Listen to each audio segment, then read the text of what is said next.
1 मार्च के साथ ही pre monsoon season की शुरुआत भारत में हो जाएगी। अब तक भारत में जनवरी महीने में इस साल यानी 2023 में भी जो बारिश रिकॉर्ड की गई है, पूरे भारत की बात अगर करें तो लगभग 45% कम है। आप अंदाज़ा लगा सकते हैं जितनी बारिश होती है उसकी आधी बारिश हुई है। बिहार उन राज्यों में से है जहाँ पर बिल्कुल भी बारिश नहीं हुई है। उत्तर प्रदेश ऐसा है जहाँ पर लगभग 80% की कमी है। इसी तरह से मध्य भारत में मध्य प्रदेश, छत्तीसगढ़ भी लगभग 99% डेफिशिएंट स्टेट है। ओडिशा समेत तमाम साउथ के राज्य ऐसे हैं जहां पर बारिश कम हुई है। झारखंड में कम वर्षा रिकॉर्ड की गई है। आइए इस वीडियो में डिटेल में जानते हैं प्री मानसून सीजन होता क्या है और कब से कब रहता है, और प्री मानसून सीजन में कौन से इलाके कब गर्म होते हैं और बारिश होने की संभावनाएं कब रहती हैं। नॉर्मल रेनफॉल का आंकड़ा क्या है अलग अलग राज्यों में प्री मानसून सीजन में, और पूरे साल में भारत में कितनी बारिश होती है। थोड़ा लॉन्ग वीडियो होगा, मैं आपसे रिक्वेस्ट करूंगा कि पूरा वीडियो देखें ताकि इसमें पूरी डिटेल में मैं आपको जानकारी जो दे रहा हूं आपको मिल सके। ये मैप आपको मैं इसलिए दिखा रहा हूं क्योंकि इसके माध्यम से कुछ चीज़ें, गर्मी किस तरह से किन इलाकों में बढ़ती है उसको समझाने की कोशिश करूंगा। यह है इक्वेटर, भूमध्य रेखा, और इसके ठीक 23.5 डिग्री ऊपर ट्रॉपिक ऑफ कैंसर है यानी कर्क रेखा, और इसके ठीक 23.5 डिग्री नीचे है ट्रॉपिक ऑफ कैप्रिकॉर्न यानी मकर रेखा। तो मकर रेखा का उतना इम्पैक्ट नहीं होता, लेकिन कर्क रेखा बहुत मायने रखती है भारत के लिए।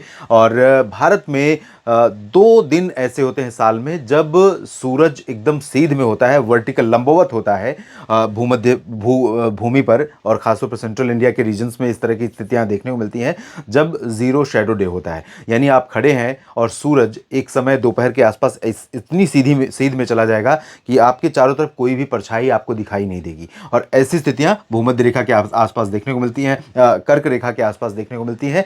कर्क रेखा भारत में गुजरात और राजस्थान, मध्य प्रदेश, छत्तीसगढ़, झारखंड, पश्चिम बंगाल और मिजोरम, त्रिपुरा, इन भागों से होकर गुजरती है। तो ये पूरे 8 राज्यों को कवर करती है, और इसके आसपास के क्षेत्रों में इस तरह की स्थितियां, हमें जीरो शेडो डे की स्थितियां देखने को मिलती हैं, कुछ ऊपर के हिस्सों में भी और कुछ नीचे के हिस्सों में भी। आपको बता दूं कि इस लाइन के नीचे का जो हिस्सा है, गुजरात का मध्य और उड़ीसा, पश्चिम बंगाल के दक्षिण का क्षेत्र, और साथ ही पूरा साउथ इंडिया, सेंट्रल इंडिया के तमाम इलाके, इन भागों में जो गर्मी का पीक समय होता है वो अप्रैल का महीना माना जाता है। आमतौर पर जो भारत की जलवायु निर्धारित है, जो पहले से आती हमें देखने को मिलती रही है हिस्टोरिकल डेटा के आधार पर, और उसके ऊपर के हिस्सों में जो समर सीजन का गर्मी के ऋतु का जो सबसे गर्म महीना होता है वो मई महीना माना जाता है। लेकिन इस बार हम इसको क्या समझें, क्या कहें, जब फरवरी में ही अप्रैल और मई की गर्मी हमें देखने को मिलने लगी है, 40 डिग्री तक तापमान कई जगहों पर पहुंचने लगा है, ये अलग विषय है। तो ये स्थिति होती है, और अप्रैल के बाद ऊपरी हिस्सों में हमें ज़्यादा गर्मी देखने को मिलती है। तो ये कह सकते हैं कि हम गर्मी के लिए अभी से तैयार हो चुके हैं। चुनौतियां हमारे सामने दिखाई दे रही हैं बढ़ते हुए टेम्परेचर के रूप में, चाहे वो गुजरात, राजस्थान हो। राजस्थान जो कि ट्रॉपिक ऑफ कैंसर के ऊपर है, लेकिन यहाँ पर भी जो गर्मी अभी देखने को मिली फरवरी के महीने में वो सामान्य से बहुत ज़्यादा रही है, और आने वाले दिनों में भी इसी तरह के हालात रहेंगे। उसकी बात हम बाद में करेंगे। और अब मैं आपको दिखाता हूँ कि किस तरह की बारिश पूरे भारत में प्री मानसून सीजन में होती है अलग अलग राज्यों में। तो यहाँ पर आप जो नीले रंग देख रहे हैं वो अधिक वर्षा वाले हैं, उसके बाद दूसरे नंबर पर हैं ये हरे रंग वाले राज्य, और तीसरे नंबर पर हैं लाल रंग, और ये वाला जो हिस्सा है पीला वाला, यहां पर प्री मानसून सीजन में बहुत कम वर्षा होती है। यहां आंकड़े देख लेते हैं। 336 मिलीमीटर होती है जम्मू कश्मीर का पूरा जो हिस्सा है, जिसमें जम्मू कश्मीर, गिलगित बाल्तिस्तान, मुजफ्फराबाद से लेकर लद्दाख तक के क्षेत्र शामिल हैं, और इसके साथ हिमाचल प्रदेश और उत्तराखंड में, हिमाचल में 243 मिलीमीटर बारिश होती है, उत्तराखंड में 155, पंजाब में 55 मिलीमीटर मात्र वर्षा होती है। लेकिन हरियाणा और चंडीगढ़, दिल्ली में उससे भी कम बारिश होती है, 39 मिलीमीटर के पास आसपास आंकड़ा रहता है बारिश का। वेस्ट यूपी में लगभग 30 मिलीमीटर, और ईस्ट उत्तर प्रदेश में 32 मिलीमीटर वर्षा होती है। राजस्थान में 22 मिलीमीटर होती है बारिश पश्चिमी भागों में, और पूर्वी भागों में 19 मिलीमीटर। गुजरात के सौराष्ट्र और कच्छ क्षेत्र की बात करें तो यहाँ बहुत कम 4 मिलीमीटर, और पूर्वी रीजन में 6.3 मिलीमीटर, पश्चिमी मध्य प्रदेश में लगभग 13 मिलीमीटर, जबकि पूर्वी मध्य प्रदेश में लगभग 24 मिलीमीटर के आसपास वर्षा होती है। और छत्तीसगढ़ में 41, ओडिशा में 128, गंगीय पश्चिम बंगाल में 185, 83 मिलीमीटर है झारखंड में, और 81.7 मिलीमीटर है बिहार में। और आप जानते हैं कि प्री मानसून सीजन इस रीजन के लिए, जो छोटा नागपुर पठार भी इसे कहा जाता है, ये जो रीजन है यहाँ पर काल बैसाखी यानी नॉर्वेस्टर का प्रकोप भी देखने को मिलता है, जब आंधी तूफान के साथ घने काले बादल पूरे आसमान में छा जाते हैं और काफ़ी तेज़ बिजली की गड़गड़ाहट होती है, बादलों की गर्जना होती है, तो यहाँ पर काफ़ी नुकसान भी उससे होता है। ये भी हम आगे किसी वीडियो में डिस्कस करेंगे। इधर मेघालय और असम में आप देख सकते हैं 558 मिलीमीटर बारिश होती है, ज़बरदस्त बारिश होती है प्री मानसून में भी। और अरुणाचल टॉप पर है जहां पर 772.9 मिलीमीटर वर्षा प्री मानसून सीजन में यानी मार्च के 1 तारीख से लेकर 31 मई के बीच में रिकॉर्ड की जाती है। हिस्टोरिकल डेटा बताता है, जो पिछले लगभग 40-50 वर्षों का रिकॉर्ड हमारे पास मौजूद है इंडियन मेट डिपार्टमेंट के पास, उसका एक एनालिसिस है, उसका एक एवरेज है। तो एवरेज इतनी बारिश होती है। सब हिमालयन, वेस्ट बंगाल और सिक्किम में भी अच्छी खासी बारिश होती है, लगभग 443 मिलीमीटर वर्षा यहां पर रिकॉर्ड की जाती है।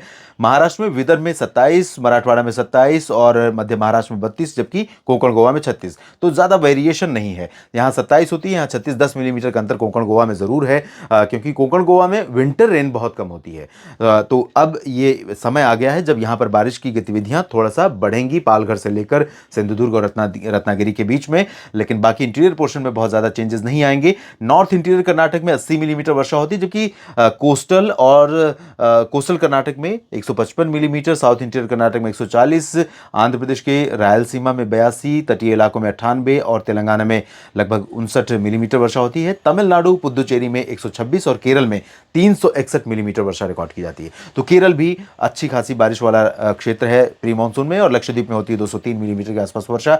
अंडमान व निकोबार द्वीप समूह में 466.8 मिलीमीटर बारिश होती है। अंडमान व निकोबार द्वीप समूह जो भारत में मानसून का सबसे पहले वेलकम करता है, और 20 मई के आसपास यहां पर मानसून दस्तक देता है, और उसके बाद केरल की बारी होती है, जब दूसरा कह सकते हैं कि दूसरा स्टेप रखता है भारत के लैंड रीजन्स पर। लेकिन भारत के मेन लैंड पर केरल में 1 जून के आसपास मानसून के आगमन के साथ ही मानसून की शुरुआत, औपचारिक तौर पर शुरुआत मानी जाती है कि मानसून सीजन शुरू हो गया है, प्री मानसून सीजन का एंड हो जाता है।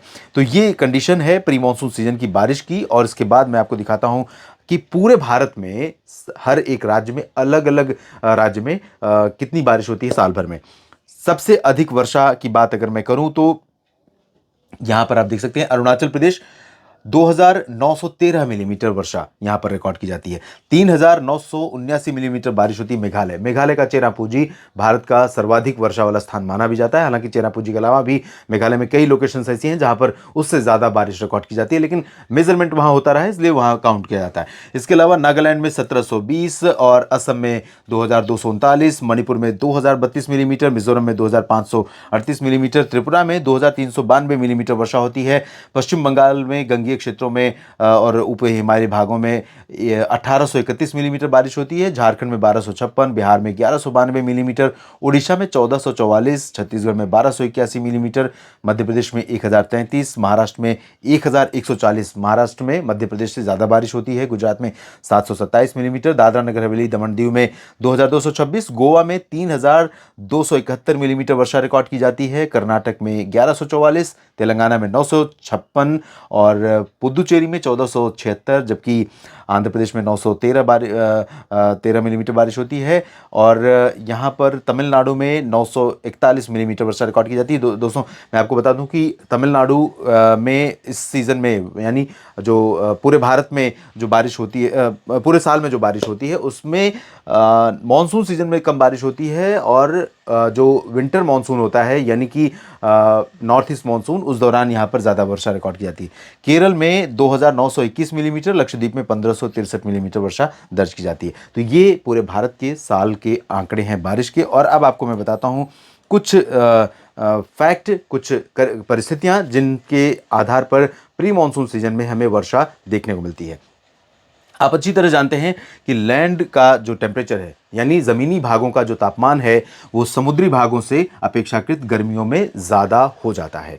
और जैसे जैसे लैंड रीजन का तापमान बढ़ने लगता है, यहाँ से जो मॉइस्चर उठता है उसको वो अट्रैक्ट करने लगता है। तो बंगाल की खाड़ी और अरब सागर, ये 2 रीजन तो हमारे आसपास हैं, और इन दोनों रीजन से जैसे ही हवाएं उठती हैं आर्द्रता लेकर, वो लैंड रीजन की तरफ, उन हिस्सों की तरफ आकर्षित होती हैं जहां पर गर्मी ज़्यादा है। और जहां पर गर्मी ज़्यादा है वहां पर जब वो हवाएं पहुंचती हैं तो देखिए, अगर ओडिशा में टेम्परेचर 45 डिग्री पहुंच गया है और यहाँ पर हवाएं बंगाल की खाड़ी से आने लगी, तो ज़रूरी नहीं है कि यहीं पर प्री मानसून की वर्षा हो जाए, थंडरस्टॉर्म वाले बादल डेवलप हों और यहीं पर बारिश हो जाए।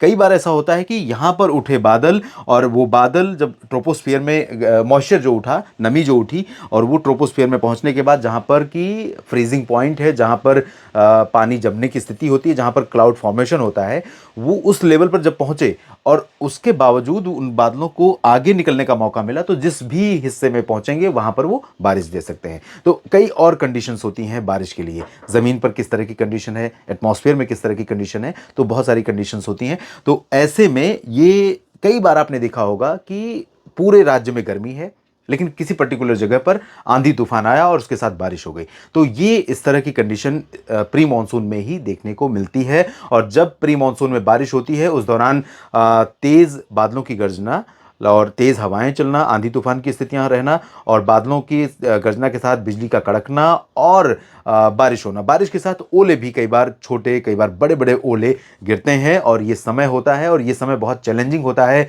कृषि और किसान भाइयों के लिए, क्योंकि इस दौरान जब ओलावृष्टि होती है तो चना हो, सरसों या मटर, गेहूं, कोई भी फसल खेतों में जो खड़ी है, मैच्योर हो रही है या खलिहान में पड़ी हुई है, उसको काफी नुकसान पहुंचता है। तो ये चुनौती भरा समय अब शुरू हो रहा है। लेकिन आप ये भी जानते हैं कि जो प्री मॉनसून रेन है वो बढ़ते हुए तापमान पर नियंत्रण लगाने के लिए बहुत अहम रोल प्ले करती है। और उसके साथ आपको बता दूं कि जब कोई मौसमी सिस्टम, चाहे वो अरब सागर में साइक्लोनिक सर्कुलेशन डेवलप हो गया, या लो प्रेशर बन गया, या फिर बंगाल की खाड़ी, और या डब्ल्यूडी के प्रभाव से इंड्यूस सर्कुलेशन यहाँ पाकिस्तान और आसपास के भारत के मैदानी इलाकों पर बना, तो ये जो सारे सिस्टम हैं, ये सिस्टम सिस्टमेटिक रेन लेकर आते हैं। यानी यहां से अगर कोई सिस्टम उठा तो वो काफी एरियाज को कवर करेगा, और हो सकता है 1 2 3 4 दिन तक बारिश का स्प्रेड हमें देखने को मिले। पहले पश्चिम बंगाल के गंगीय क्षेत्रों, ओडिशा, और उसके बाद छत्तीसगढ़, मध्य प्रदेश, महाराष्ट्र, गुजरात, राजस्थान में देखने को मिले। और इसी तरह से अगर इधर से उठाए तो हो सकता है महाराष्ट्र से लेकर मध्य प्रदेश और उत्तर प्रदेश तक जाए, या ऊपर से आ रहा है तो नीचे मध्य प्रदेश तक बारिश पहुंचे, और साउथ पेनिनसुलर रीजन में भी इसी तरह की बारिश देखने को मिले।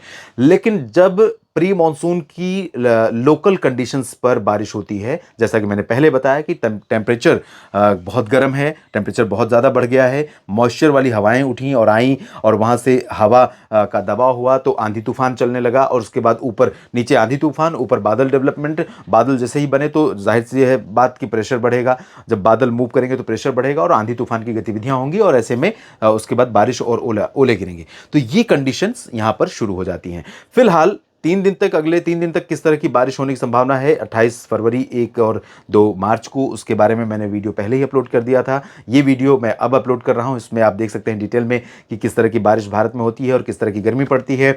गर्मी कैसी पड़ेगी पूरे प्री मानसून सीजन में, इसकी झलक हमें मिल ही चुकी है। कारण बहुत सारे बताए जा रहे हैं। एक तो ला नीना का कमज़ोर होना और एल नीनो का उभरना। दूसरा, इस बार क्या कहते हैं, पर्वतीय इलाकों में बर्फबारी का बहुत कम होना भी एक अहम कारण माना जा रहा है। तो इस के साथ साथ क्लाइमेट चेंज का भी कुछ इसमें छौंका या तड़का कह सकते हैं, जिसकी वजह से हमें बेतहाशा गर्मी समय से पहले ही देखने को मिलने लगी है। फिलहाल दोस्तों इस वीडियो में इतना ही, लेकिन अपनी प्रतिक्रिया ज़रूर इस वीडियो में दें, और मैं आपसे निवेदन करूंगा कि मौसम तक चैनल को सब्सक्राइब कर लें, लाइक और शेयर करना ना भूलें। बेल आइकन पर क्लिक करेंगे तो आपको ये फ़ायदा होगा कि आपको मेरे वीडियो ढूंढने नहीं पड़ेंगे, और जैसे ही मैं अपलोड करता हूँ वीडियो आपके फ़ोन पर नोटिफिकेशन पहुँचेगा, आप देख सकते हैं। और आप जुड़े रहिए इसी तरह से, सपोर्ट करते रहिए मौसम तक चैनल को, ताकि आपको हर जानकारी, मौसम की बारीक से बारीक जानकारी और लेटेस्ट अपडेट भी आप तक मैं पहुँचाता रहूँ। धन्यवाद।